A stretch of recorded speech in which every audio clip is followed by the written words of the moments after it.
El Ministerio Internacional de Jesucristo Volviendo a las Sendas Antiguas te da las gracias por tomar este tiempo para escuchar este estudio bíblico que esperamos te sea de gran bendición. Bienvenidos a este estudio bíblico titulado Interpretando las palabras del apóstol Pablo correctamente. Y en base a las Sagradas Escrituras vamos a estar haciendo precisamente esto. Así que te invitamos a que dispongas tu corazón para que Dios nos hable a través de su palabra, y que su Santo Espíritu nos enseñe todas las cosas y nos guíe a toda su verdad. En el estudio pasado llamado Los mandamientos de Dios son eternos, el cual compartí con ustedes a través de Facebook y de YouTube, hubieron algunas dudas acerca de algo que mencioné, y fue que las palabras que escribió el apóstol Pablo estaban en contra con las palabras que habló el Señor Jesús. Recordemos que también mencioné que ese estudio era solo un resumen de los estudios que realizamos en nuestras reuniones de los sábados, en las cuales abordamos y explicamos este tipo de temas a mayor profundidad. Pero quisiera aclarar estas dudas para que no se dé ningún malentendido. Para empezar, quiero mencionar que este tema es largo, pero que voy a tratar de simplificarlo lo más que me sea posible. Sabemos que el apóstol Pablo pasó de ser un perseguidor de los creyentes en Jesús como el Mesías de Israel en el promotor más grande de esta fe. Algo muy grande pasó en su vida en el camino a Damasco, que su vida dio un giro de 360 grados. Tuvo un encuentro con el Señor Jesucristo y ahí recibió el apostolado, como él mismo lo declara en la carta a los Gálatas, Gálatas capítulo 1, verso 1. Pablo, apóstol, no de hombres ni por hombres, sino por Jesucristo y por Dios el Padre, que lo resucitó de los muertos. O sea, él no fue llamado por ningún hombre, sino directamente por Jesucristo y Dios el Padre. Y la palabra apóstol en hebreo es la palabra shaliach, que significa enviar, un enviado, un emisario, un embajador. Al embajador de Israel en Estados Unidos o en México se le llama shaliach. Ahora, ¿será que todos los que ahora se denominan apóstoles son apóstoles? ¿Qué es apóstol en el contexto de la palabra correcta? Un shaliach es un enviado para representar los intereses del pueblo de Israel entre las naciones. Un enviado para ir y dar mensajes, para ir y dar enseñanzas sobre el pueblo de Israel, sobre la fe del pueblo de Israel a las naciones. Entonces, si eso es lo que es un shaliach, un enviado, un emisario de la nación de Israel, ¿por qué el apóstol Pablo fue enviado a predicar a los gentiles? ¿Qué tienen que ver los gentiles con la nación de Israel? Bueno, eso lo vamos a leer a continuación cuando Pablo es llamado. Vamos a ver el episodio en el que Jesucristo personalmente llama al apóstol Pablo. Este es el pasaje más importante sobre el llamamiento del apóstol Pablo. Y con este llamamiento vamos a entender, por ejemplo, quiénes son los Gálatas y cuál era la pasión y la urgencia de Pablo de andar viajando por toda Asia Menor, por todas esas comunidades, anunciándole a los gentiles. ¿Qué tenía que andar haciendo un judío, hebreo de hebreos, circuncidado al 8º día? ¿Qué tenía que andar haciendo un rabino judío entre los gentiles? Para él, ¿quiénes eran esos gentiles? Y en el libro de Hechos, en el capítulo 9, del verso 15 al 18, este es el famoso encuentro del apóstol Pablo con el Señor Jesucristo en el camino a Damasco. El apóstol Pablo fue a pedir cartas para ir y perseguir a aquellos que estaban promoviendo la fe en el Mesías Jesús. Dentro de su entendimiento en el judaísmo, esto era una herejía, a lo que ellos creían, y estaba empeñado en perseguir esta fe. Y en este camino a Damasco, él iba con enojo a perseguir estos creyentes cuando se le aparece el Señor Jesucristo. Pablo es sorprendido en gran manera, entra a la ciudad de Damasco y se queda 3 días y 3 noches sin comer, sin beber, reflexionando en lo que había pasado. Y ahí mismo el Señor llama a un hombre llamado Ananías y le dice: ve y entra a esta casa y ve a orar por este hombre, y se llama Saulo. ¿Saulo de Tarso, Señor? Este hombre contestó, dijo: este hombre persiga a tus elegidos y trae cartas. Y el Señor le dice, y esto está en el libro de Hechos capítulo 9, verso 15, el Señor le dijo: ve, porque instrumento escogido me es este para llevar mi nombre en presencia de los gentiles, de reyes y de los hijos de Israel. En gran manera nuestra fe depende de la vida y las enseñanzas del apóstol Pablo. El Nuevo Testamento tiene 27 escritos, 13 de ellos fueron escritos por el apóstol Pablo, casi la mitad del Nuevo Testamento fue escrito por él. ¿Cuál fue la razón? ¿Por qué tenía tanta pasión por predicar a los gentiles? Es decir, para Pablo, ¿quién eres tú? Si Pablo estuviera aquí, ¿cómo te viera Pablo? ¿Como un gentil mexicano, un gentil guatemalteco, gentil hondureño, etcétera? ¿Qué entendió el apóstol Pablo, que ha estado velado por casi 2000 años y que la tradición de la iglesia no ha entendido el mensaje de Pablo? Nuevamente vamos a repetir ese verso de Hechos 9:15. El Señor le dijo: ve, porque instrumento escogido me es este, para llevar mi nombre en presencia de gentiles y de reyes y de los hijos de Israel. Aquí vemos que le fue encargado llevar el mensaje a 3 grupos de personas: gentiles, reyes y los hijos de Israel.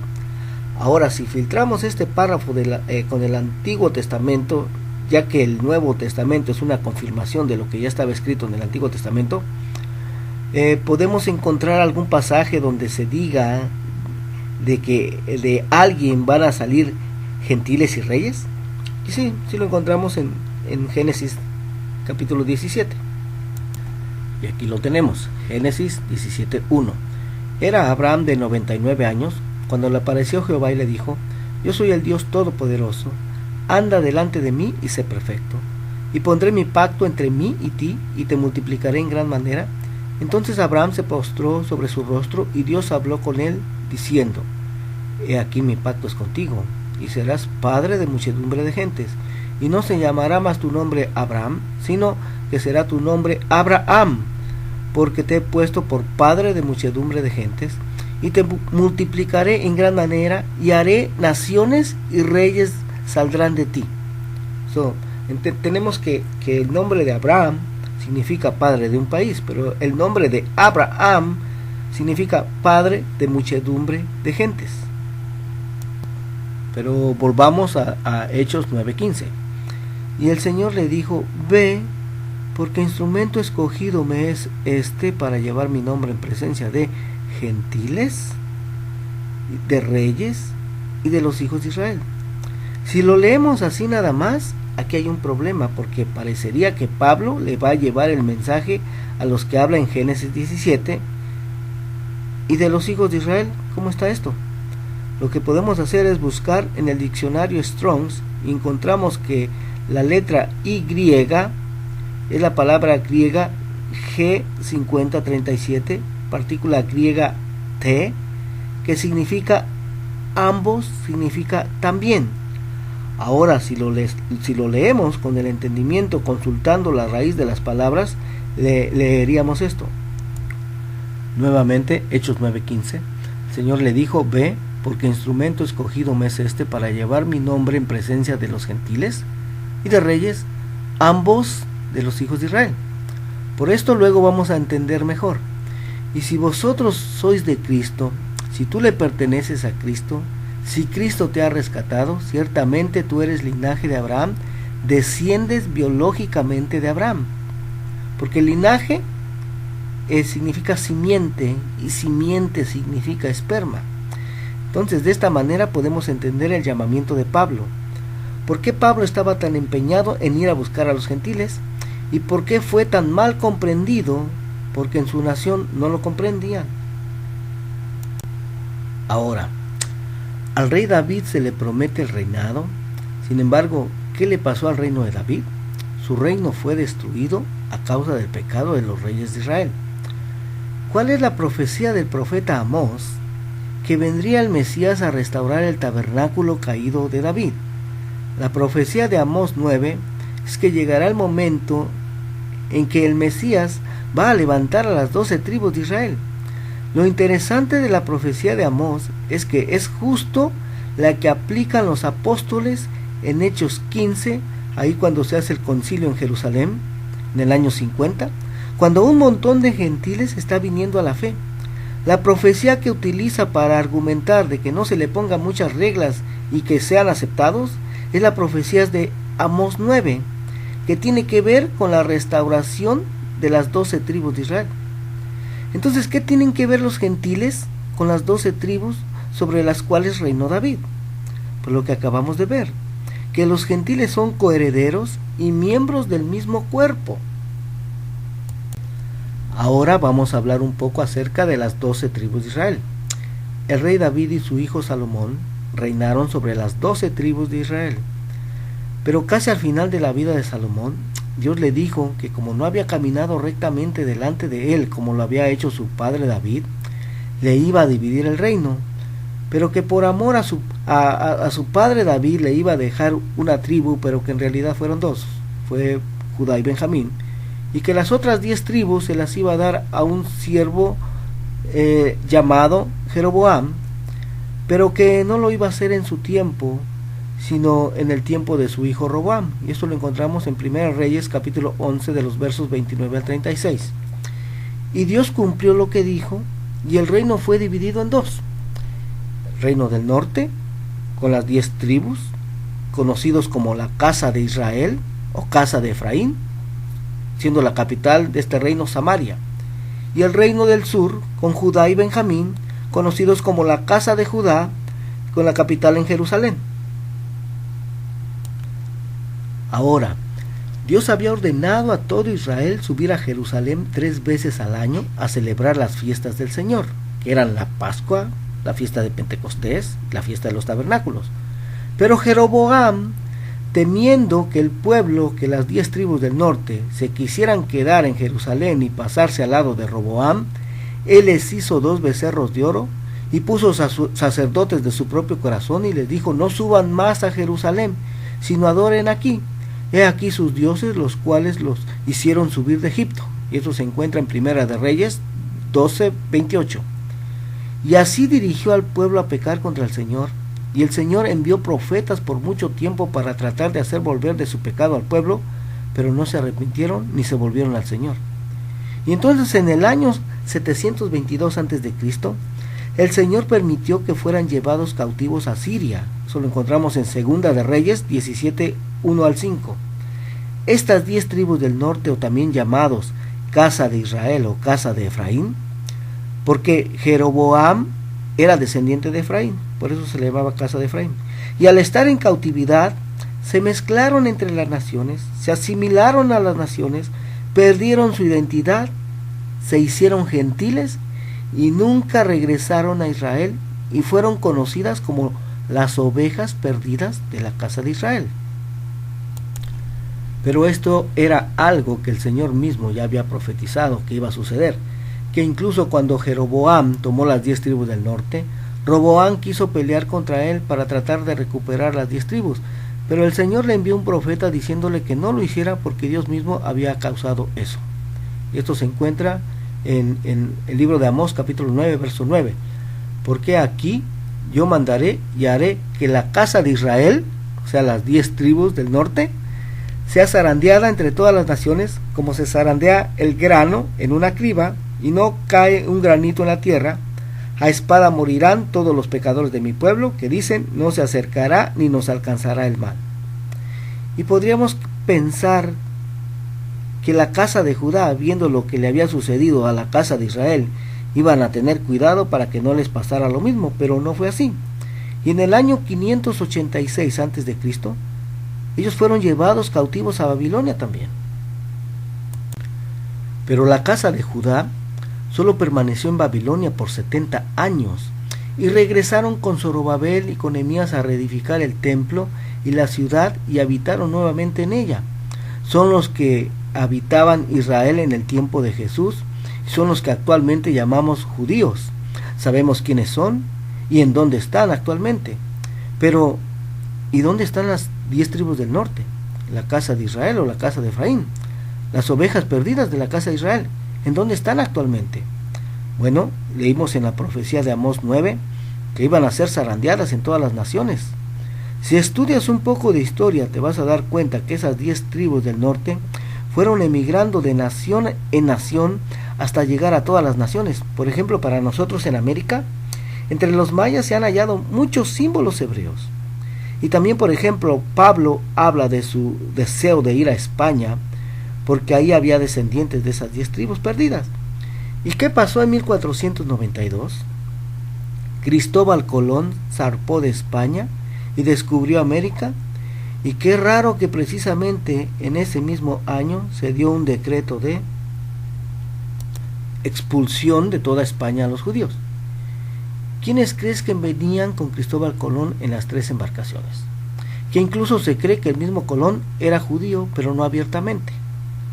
Y actualmente estos descendientes de las 10 tribus del norte, descendientes de Abraham, Isaac y Jacob, que en su mayoría no saben que lo son, que se hicieron gentiles, se encuentran adorando a la Virgen, a los santos, se encuentran adorando al Dios Sol en domingo, Sunday, Día del Sol, se encuentran celebrando Navidad, Año Nuevo, Halloween, Lupercalia o Día de San Valentín, se encuentran comiendo carnitas, camarones, etcétera, porque así se les ha enseñado y no saben que son hijos de Israel, hijos de Jacob.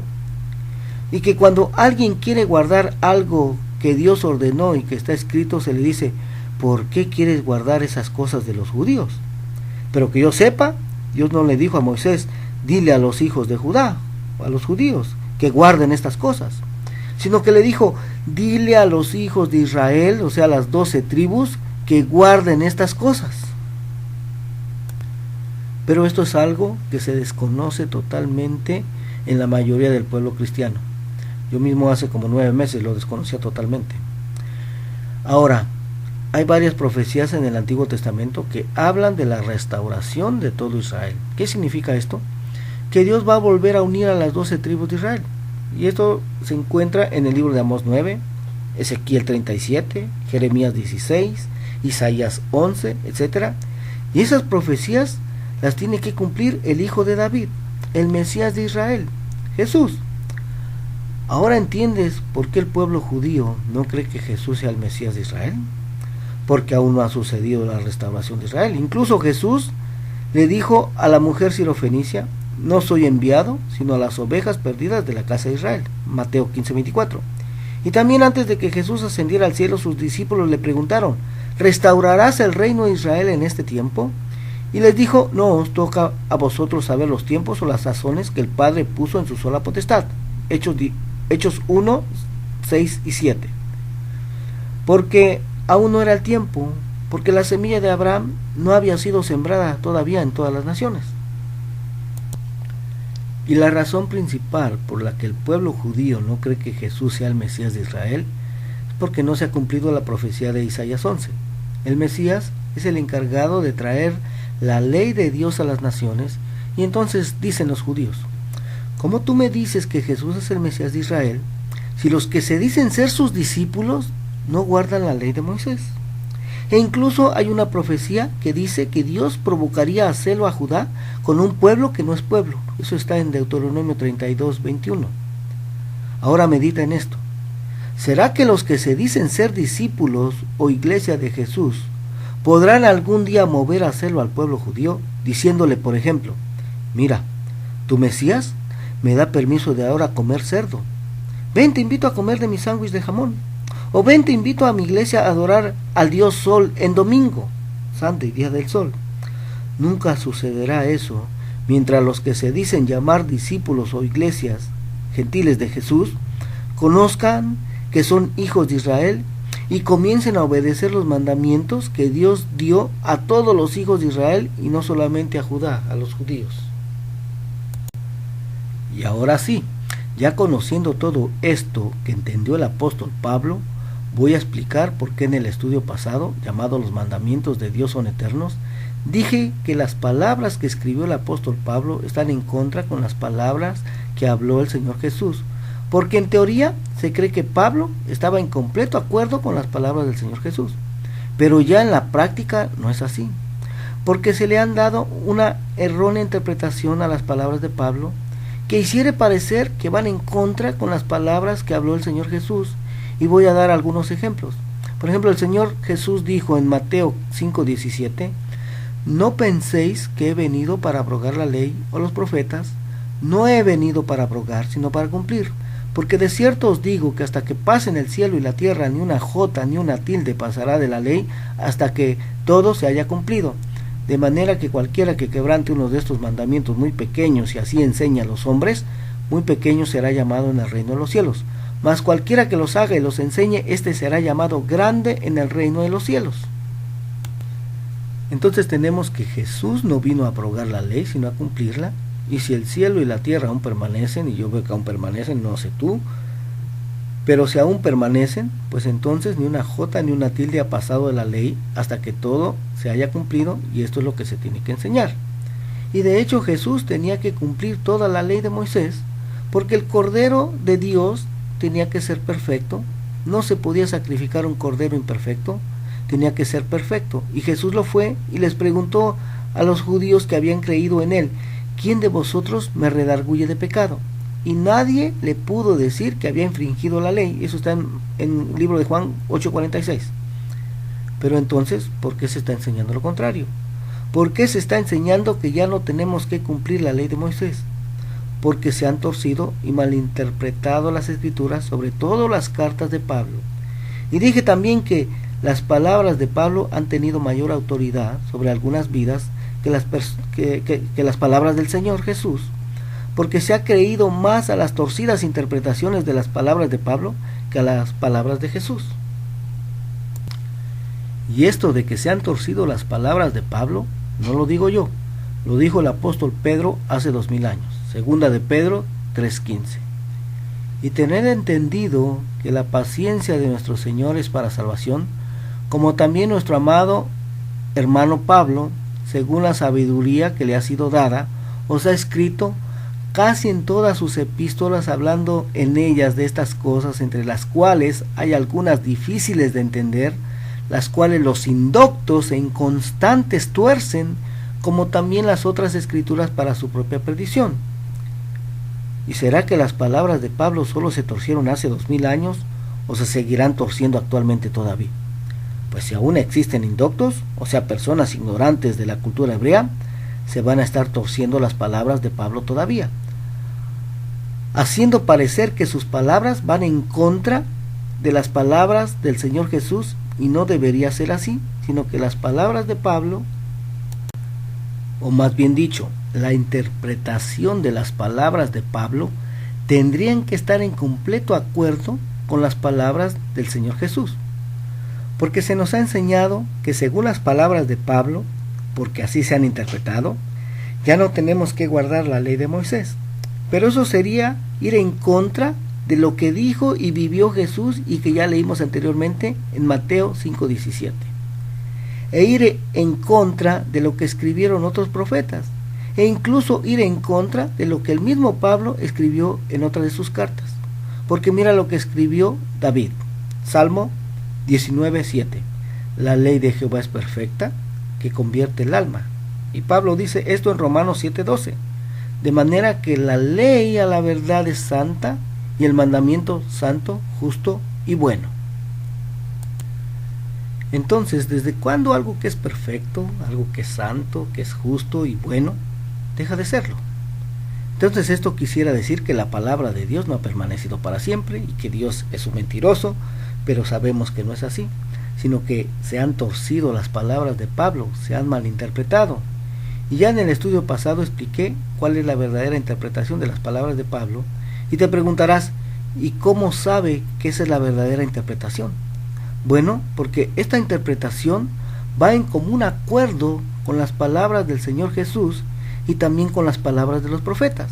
Mira lo que dice el Salmo 119:160. La suma de tu palabra es verdad. Dijo el Señor Jesús, santificaos en tu verdad, tu palabra es verdad. Juan 17:17. Entonces, si la interpretación de alguna palabra no está en completo acuerdo con las palabras escritas del Señor, pues simplemente es una interpretación errónea y por consiguiente no es verdad. Y este es un ejemplo de las palabras de Pablo que se han torcido y se han malinterpretado diciendo que ya no tenemos que guardar la ley de Moisés porque ya no estamos bajo la ley sino bajo la gracia, y se encuentra en Romanos 6:14. Porque el pecado no se enseñoreará de vosotros, pues no estáis bajo la ley sino bajo la gracia. Porque la infracción a la ley de Moisés ya no va a tener poder sobre nosotros, ya no nos va a dominar, porque ya la ley no nos puede acusar de que la infringimos, porque Jesús ya pagó por nuestras transgresiones. Ya nos puso a nivel de la ley, no nos puso tampoco sobre la ley para ahora infringirla. Ya no estamos bajo la ley, sino bajo el amor, la misericordia. Se nos dio algo que no merecíamos, se nos dio la gracia, y ahora en agradecimiento a tanto amor, a tanta misericordia, a tanta gracia, obedecemos los mandamientos de Dios, o sea, la ley de Moisés. Jesús nunca nos vino a poner sobre la ley para ahora infringirla, porque ni él mismo la infringió. Ni Jesús infringió la ley, como ahora los que se dicen ser sus discípulos, si lo hacen, si infringen la ley. Esto no tiene lógica. Y hay muchísimas citas bíblicas que se han mal interpretado, al igual que estas que mencionamos. Como dijimos anteriormente, las Sagradas Escrituras no se contradicen, y cuando pareciere que se contradicen es porque se les está dando una interpretación incorrecta, porque nuevamente Dios no cambia, Dios no miente, Dios no se contradice. Espero que esta explicación haya aclarado esas dudas que habían surgido. Que el Señor les bendiga. Fue un placer nuevamente estar compartiendo contigo estos temas de la palabra de Dios. Bendiciones. El Ministerio Internacional de Jesucristo, volviendo a las sendas antiguas, te da las gracias por haberte tomado el tiempo para escuchar este estudio bíblico, que esperamos te haya sido de gran bendición. Y si vives en el área de Los Ángeles, California, te invitamos a nuestras reuniones en vivo, en donde hacemos este tipo de estudios bíblicos a mayor profundidad. Estamos localizados en el área de Eco Park, y las reuniones son todos los lunes a partir de las 8 de la noche y todos los sábados a partir de las 12:30 del mediodía. Nuestro teléfono es el área 323-595-6357 y nuestro correo electrónico es celestialvision1273@gmail.com. Contáctanos para mayor información, o si tienes alguna necesidad de oración, preguntas o dudas, no dudes en contactarnos. Bendiciones.